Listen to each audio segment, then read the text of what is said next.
સુરતના કતારગામ ઝોનમાં સુમન શાળાનો વિવાદ સામે આવ્યો છે, જેમાં ભાજપના બે કોર્પોરેટર આમને સામને થઈ ગયા. સુરત મહાનગરપાલિકાના કતારગામ ઝોનમાં સુમન શાળાનો વિવાદ સામે આવ્યો છે, જેમાં શાળાના બાંધકામનું સ્થળ અચાનક બદલી નાખતા વિવાદ છેડાયો છે.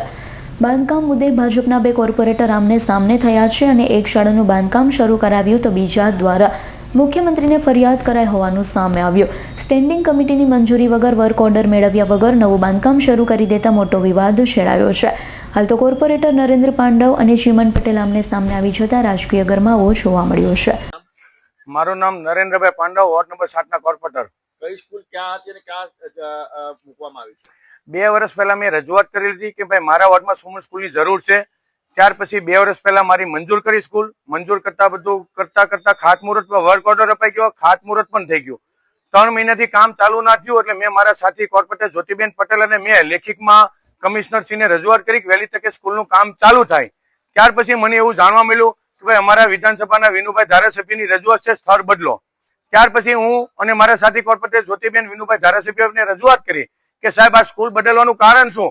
કોઈની રજૂઆત છે, કોઈ પ્રજાની રજૂઆત છે, લેખિતમાં તો તમે અમને કહો. હવે મારા ધારાસભ્ય એવા જે શબ્દ કીધા હું ના કહી શકું.